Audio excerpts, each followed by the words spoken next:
Good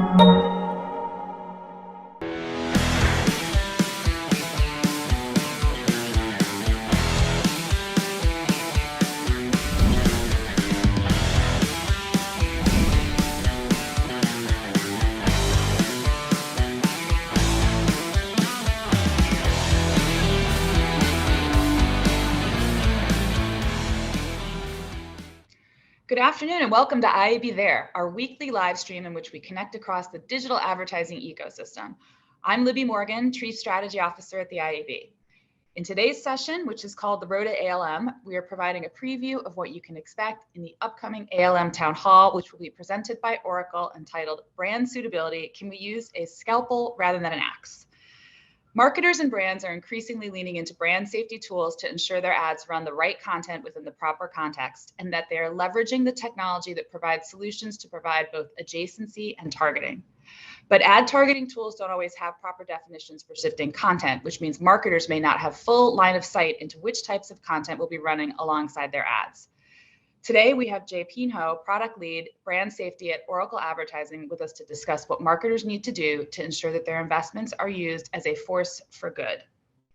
And to introduce Jay, he works closely with enterprise clients to drive ROI by measuring and activating brand safety across platforms, environments, and formats.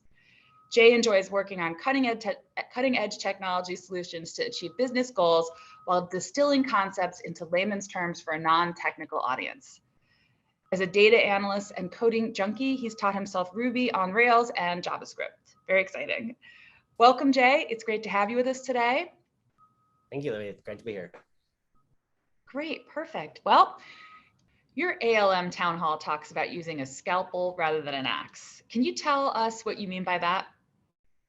Yeah, sure. So I think when it helps us sometimes think about brand safety in relation to viewability. So, viewability is something that's pretty black and white or cut and dried. So an ad is either viewable or it's not by the IAB standard. And I think in many cases, people think of brand safety as being just like that, or brand suitability as being just like that. And I think part of this is because, people think of brand safety as, was this terrorism? Was it hate speech? Was it crime, et cetera? But when you incorporate brand suitability, it gets a lot fuzzier and it really becomes custom and bespoke to an individual environment or use case. So for example, for a given brand, if they're an airline and they may want to appear next to all kinds of content, but not if it's related to turbulence or plane crashes or anything else that's happened that was potentially in the news related to their airline brand that they don't want to run ads next to. And so when you incorporate those types of nuances, and they can be as broad as a whole brand wanting to apply it, or even down to a given campaign, that's where we kind of talk about using a scalpel, right? So it's not about taking broad brushstrokes and potentially destroying your own scale or making a bunch of decisions that have negative consequences on your KPIs. It's really about saying, here is the kind of the whole environment that I'm comfortable with based on all these different types of criteria that I have that go beyond just the standard brand safety segments. And you're carving out inventory in a really finely tuned and granular way, as opposed to just broad brushstrokes. So that's kind of what we're getting at when we talk about using a scalpel, which is obviously a lot more specific and granular than an axe, which kind of just destroys everything in its path.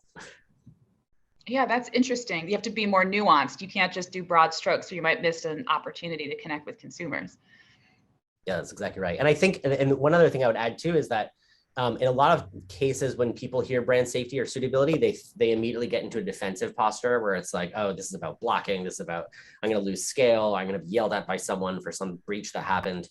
But it really, with brand suitability especially, you can kind of flip it in many cases and go on the offensive and come up with really cool, interesting adjacency opportunities that are aligning with a heartwarming moment or with some new release or something that you've come out with in the news lately that's positive.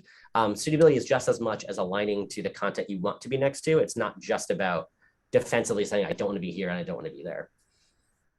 Yeah, that's so interesting. And I can understand that would be rather complex given all the channels. Are there other themes that you're going to be exploring in your town hall that we should touch on?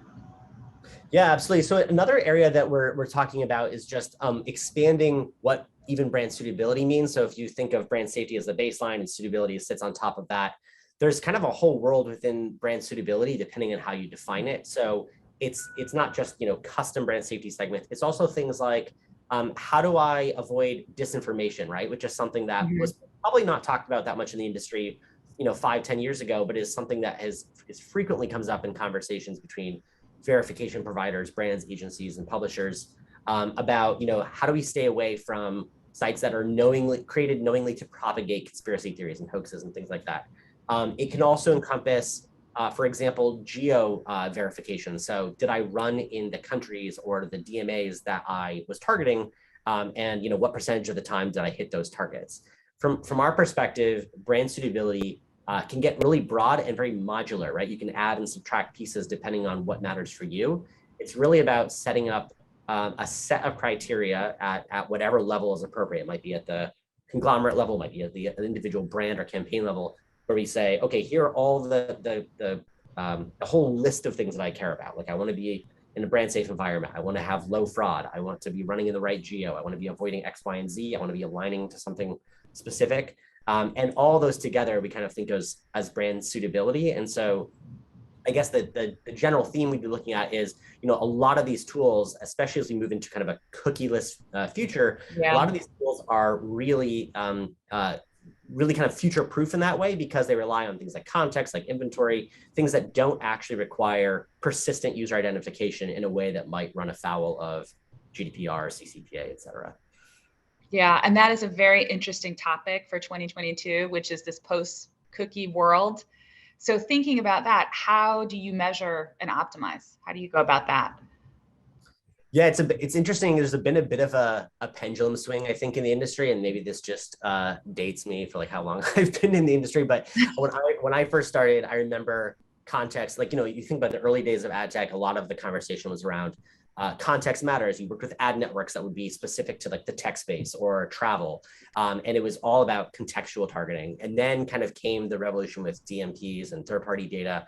And it was kind of like the conventional wisdom swung in the opposite direction. And it was all like context doesn't matter at all. Like, why should you care where you show it to them as long as you know they're interested in sports or whatever? And I think now it's happened with a lot of the regulatory changes and also some of the things that have not yet been put into law but are probably coming down the pipeline in the next few years, is kind of a renewed appreciation for the importance of context, which I think is something that was never that probably should have always been appreciated. Like if you go back to print magazines and newspapers, adjacency was always important for them too, right? Like you have luxury brands running in the magazines, not necessarily in like the hard news sections. Like all this stuff has been important for decades. But I think really kind of renewing the understanding of how important context is. It can also be in many cases more cost efficient.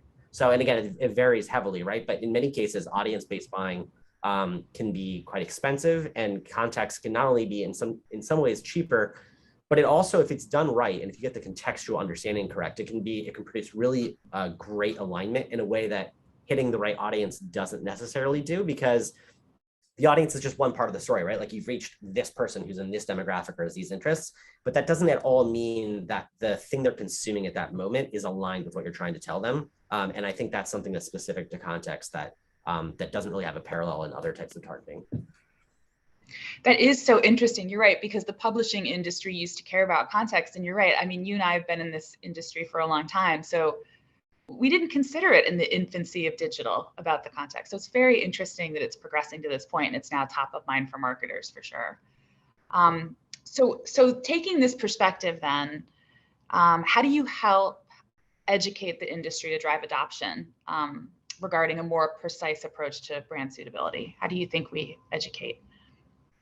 Yeah, so I think one of the things, I mean, in some ways, I feel like your question is also an answer, which is it is about education, because I think in many cases, just about telling people what is possible and also informing them. So I'll give like one example of the types of education we've done with our clients.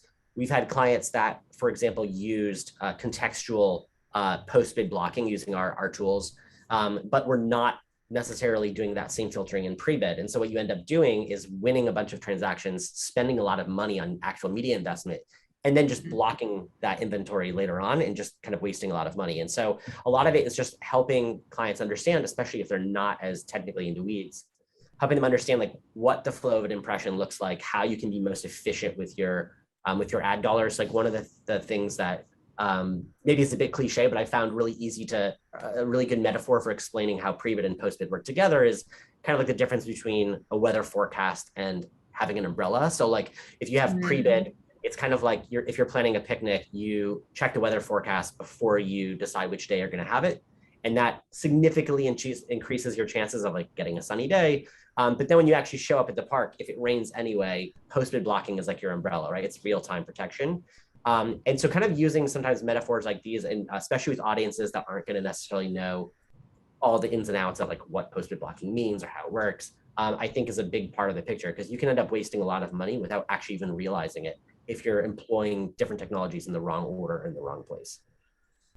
Oh, that's interesting. That's great. So as part of this town hall, are you hoping for any specific outcomes or next steps or action items? Is there anything you'd like to see this town hall help you move forward?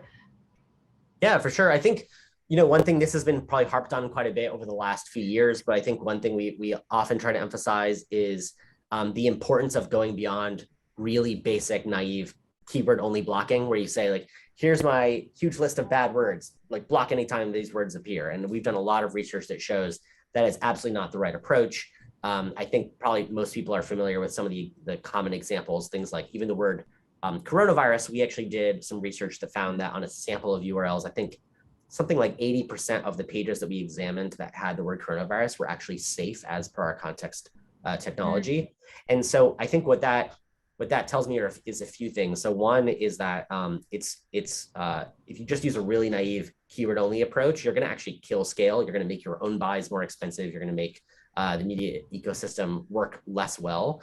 But the other thing that's going to happen is because that technology that understands contextual meaning sits under pre-bid, it sits under post-bid blocking, it sits under measurement. If you get that first step wrong, everything after it is wrong too. And so it's really, really important to have the technology or a partnership with a provider that really understands at a deep level what the context is, and can understand like, oh, just because it has this one word in there, it has the word shoot in there, we understand the difference between basketball and photography and violence, right? That word can be used in many different contexts. And so going beyond really naive approaches and going with more sophisticated technology and kind of a consultative relationship with your provider is really important.